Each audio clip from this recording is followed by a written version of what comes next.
watching the Fairfax Network, a division of Fairfax County Public Schools. It's programming for students in kindergarten through grade 12. It's programming for professional development for teachers and staff. It's programming for parents and community. Award-winning programming for educators by educators. Register today and visit the Fairfax Network online video store, www.fcps.edu/Fairfax Network, or call 1-800-233-3277. Following program is a production of the Fairfax Network, Fairfax County Public Schools, funded in part by the Virginia Satellite Educational Network.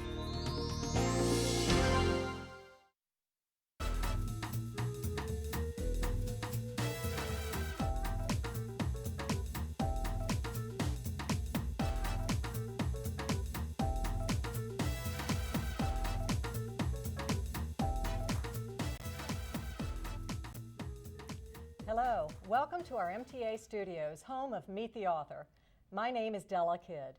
Today's guest is Kevin Henkes, and he has just published Lily's Big Day. When a newspaper writer for the New York Times Book Review wanted to describe Lily, the reporter said Lily may become as memorable for readers as Winnie the Pooh, Madeline, and Charlotte. Illustrator and writer Kevin Henkes has won top prizes for his work: a Caldecott Honor Book for his drawings in Owen, and a Newbery Honor Book Award for Olive's Ocean, a book for older elementary students.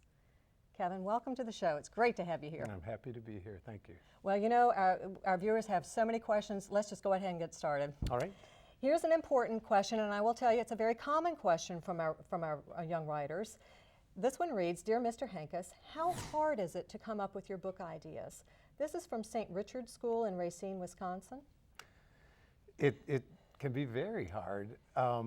And when I finish each book, I'm toward the end of a book, I will be worried that I will never have another idea again. But thus far, that hasn't been a problem.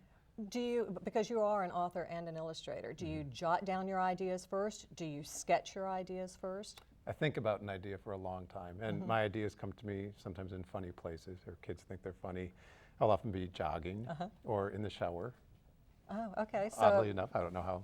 Some people sing in the shower. You think about writing stories in the shower. Okay. And I think a lot. I think a lot before I put pen to paper, and then I will take notes. Do you do any outlining or webbing of any kind? Because that's a popular strategy with students. I never outline.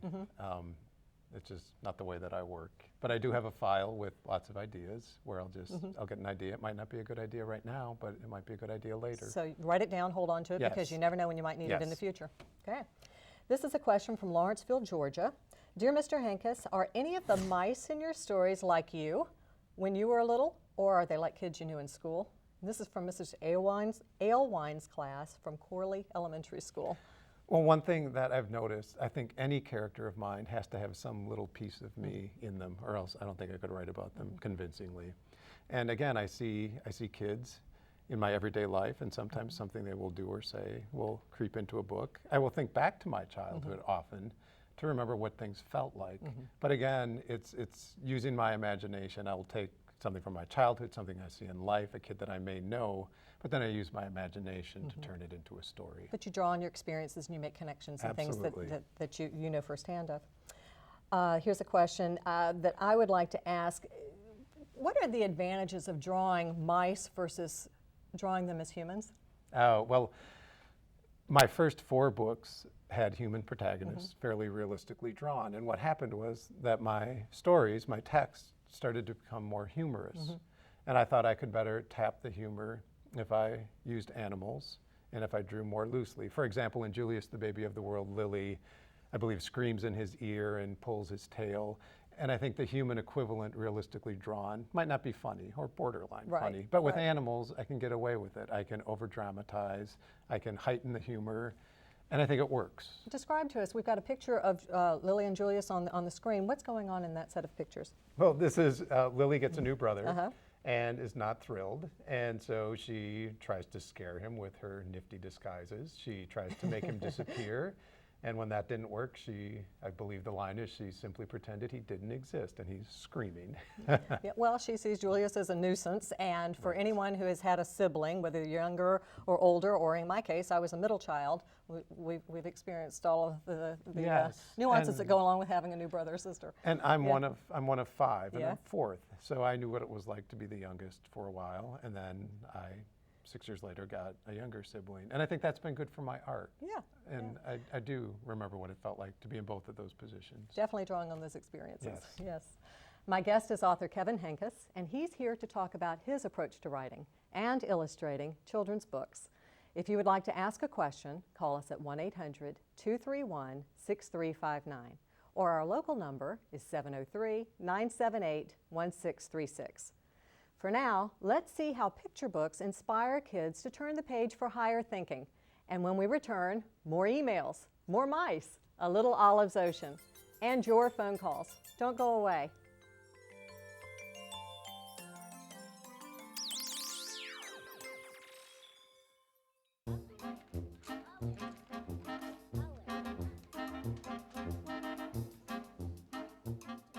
When 28 kids can connect with characters in a book, it's a great opportunity to express ideas, learn new vocabulary, and create cool images.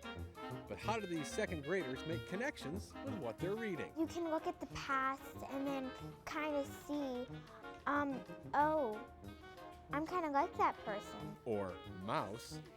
Children's author Kevin Henkes' cast of characters, such as Lily, Wimberly, and Owen, are rodents. These furry friends can make you laugh and think. I like the book Chester because he's a boy like I am and he has his own way of doing things. Okay, go ahead and get started. Why are Kevin Henkes' books so popular? He talks about family, he talks about brothers and sisters, he talks about school, and he talks about things, friends, relationships that all the children have had. And to kids, they're just fun to read. For teachers, these books are also a way to introduce concepts in story making. If one mousy character worries a bit too much about school, kids write him a Please letter. don't worry about school. It's actually very fun. Monday are short days, and don't worry about finding the bathroom on the first day. How do children describe characters? By adding to their word bank, of course. A word to describe Wimberly is timid. A word to describe Owen is persistent. A word to describe Lily is exuberant. And if one beloved character is teased because her name is Chrysanthemum, it's a chance for readers to discover and illustrate their own unique way. Baseball. It's called a name map. And here's the bat. I've been drawing for a couple of years, maybe 4 or 5. One of the favorite places I like Never to go. underestimate the power of a picture book because you can do so many things with it. And I admire that. Meet the Author continues in a moment. Don't go away. Meet the author and get the full story, the backstory, You guys are actually the first to know about this. I haven't even told my editor about this idea. the revised story, the author's story, You just do it. You read, you watch, and you write. and sometimes quite a story. Writing isn't a job. It's a way of looking at the world and meeting new people. Meet the Author, a production of the Fairfax Network.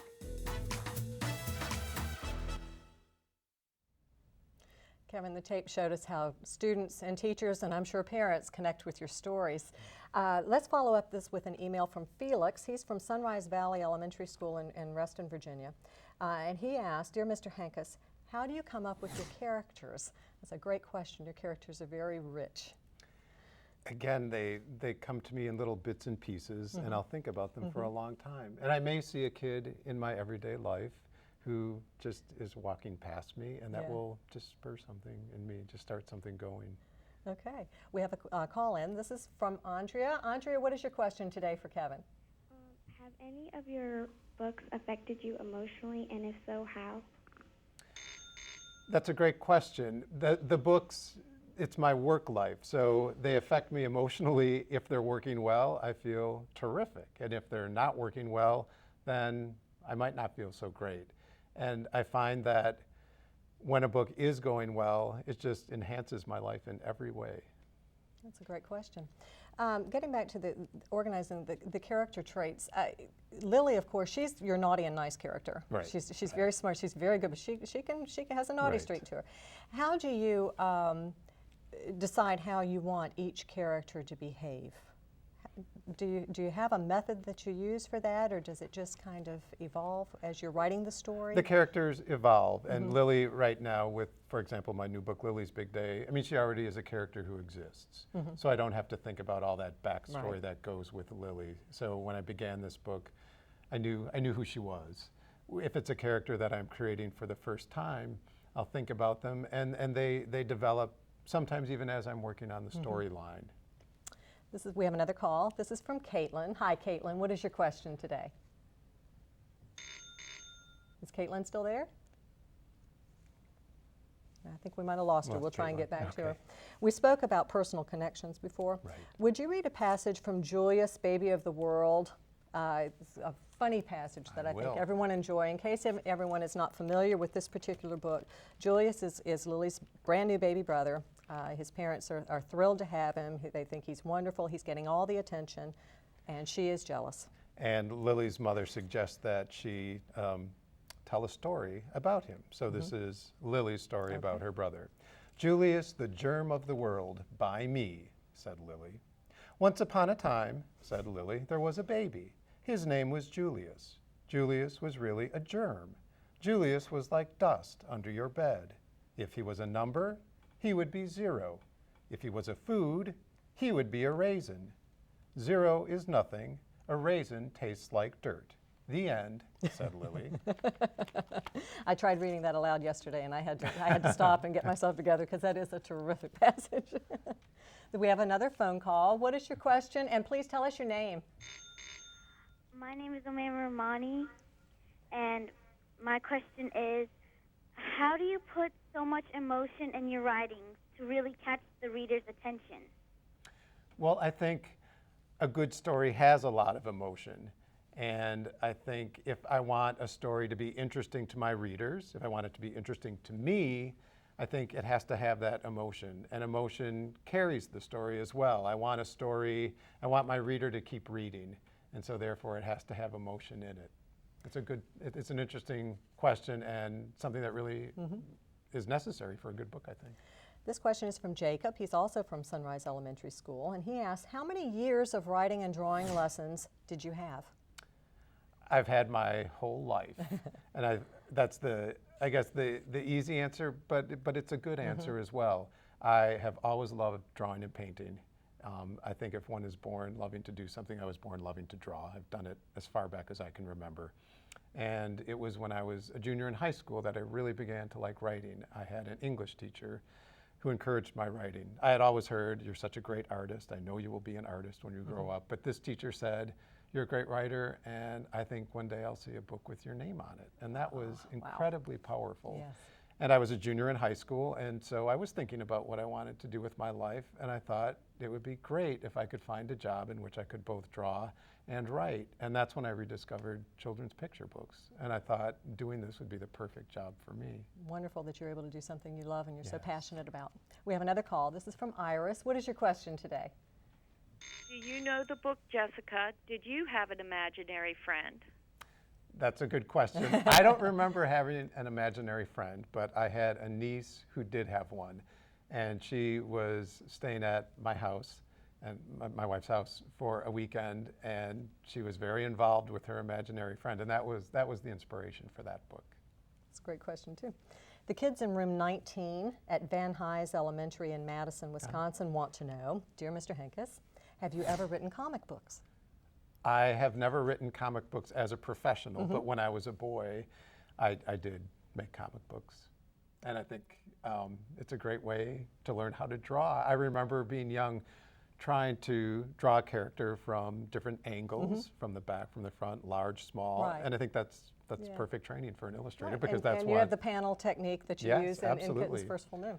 We have another call. What is your name and what is your question today? I think we have Emily on the phone. Hi, Emily. What's your question, hon? How did you learn how to draw? Learn how to draw. How do you learn how to draw? Good question, Emily. Well, like I said, I think I was probably born liking to draw. And because I liked it, I did it a lot. When I was a boy, there was an art museum near my house, and I would take lessons on Saturdays, and I absolutely loved it. And I would draw and draw and draw. And I think if there's something you like to do, you do it a lot. And if you do something a lot, you will probably get pretty good at it. And of course, you use so many different methods. In Kitten's First Full Moon, it was pencil and charcoal sketch. Right. And then with these, it appears to me watercolor. Watercolor. We right. have a dummy book here. Could you tell us what that is and how that could be a useful tool for somebody planning out a book? Well, when I do my picture books, I will write the words first and get them to the point where I think they're perfect. I will send them to my editor and we'll work on that. And then what happens when the words are approved, I will take my words and break them up into a book dummy. And I think a book dummy is important. A book is a great art form because a turn of a page is a very dramatic thing, and I want to get the words on the right pages. And what I will do, I will break up the words, put them on the pages, and then I will sketch. And here I will sketch what a mouse might look like. When I'm working in a rough dummy, I'll make several dummies for each book. I'll do a rough dummy first. And in a rough dummy, I will draw very loosely, something like this. I'm just getting a feel for what I want the page to look like. You make it look very easy. You know, I draw a lot. And sometimes when I'm working on a dummy like this, I'll just write the words in by hand. And I'll figure out how I want each page to look. Will a page look like this with a big illustration? Sometimes I'll just scribble little spots. I might go like this, and I'll know that I'll want a sentence here. Then I might want a little picture here and a sketch there. And this is where I work out the graphic design or the way that a page will look. Does a dummy book have a certain number of pages that you have to Picture books work and typically are 24 or 32 pages. Okay. And again, that's the trick of it, trying to figure out exactly how you can make your story fit within those confines. And the other thing that's important at this stage is the shape of a book, the size of a book. All those things come into play, and this is the part, it's sort of like a puzzle. And you want every piece to fit together to make the perfect finished product. And because you've got a different element too, because you are the author and the illustrator of your books, so that's and the thing that where that plays in, I will often write a story, then I'll be working on the dummy, and I'll think, oh, something that I have in the words, I can put in the pictures. I don't need it in the words anymore, and I'll take it out because I want the words and the pictures to fit together so tightly that I can't envision one without the other by the time that I'm done. For example, in Chester's Way, the first book in which Lily appears, I never mention her boots or her cape or her crown, but they're absolutely essential to her, but they're in the pictures. I didn't need to say it in the words. How about that? Well, while you continue sketching for us, we're going to go to, I'm going to take us to our viewers to something that we have ready for them to watch, and then we'll come back and see what you've drawn for us. Great. Okay. Kevin Henkes wrote his first children's book at 19. Let's meet a high school student preparing for a career in illustration.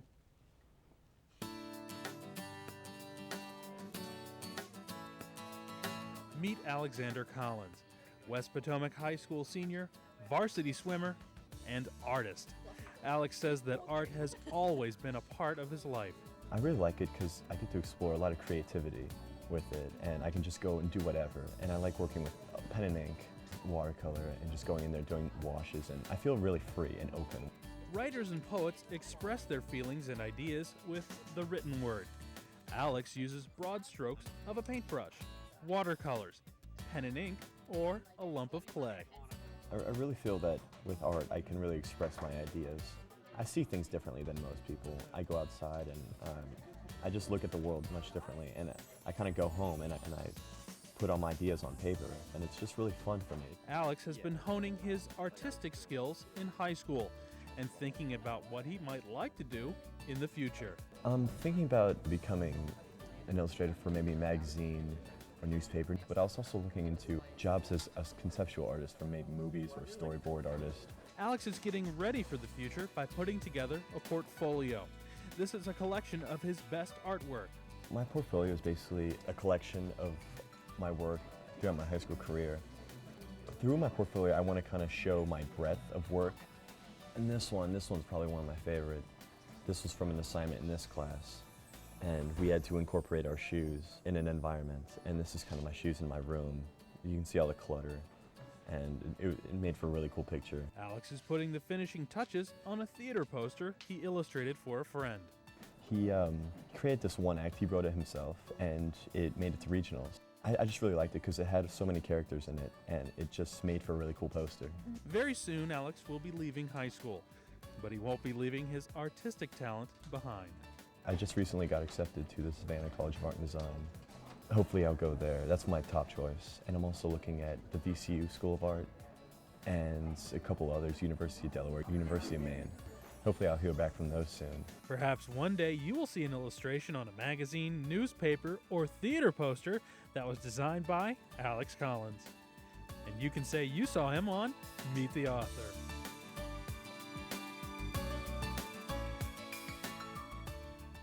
Pretty neat. Good luck to Alex and his decision to pursue a career in art. Kevin, what did you draw for us during the break? Well, I was just doodling, and this is sometimes how a book begins. I have The Moon Was Full. The Moon Was Full, beginning of a whole new story. Could be. We found Caitlin. She's on the phone now. Hi, Caitlin. What is your question today for Kevin? What are your 5 favorite books? What are my 5 favorite books? Books that I've written or books that other people have written? You have written. How about both? Book that I've written. Well, I always say my favorite book that I have written is the next one. And I say that because with each book, I try to make a perfect book. And by the time the book comes out, I usually will see 1 or 2 things that I might have done differently. And I think that's what keeps me going. I always think the next one will be the perfect book.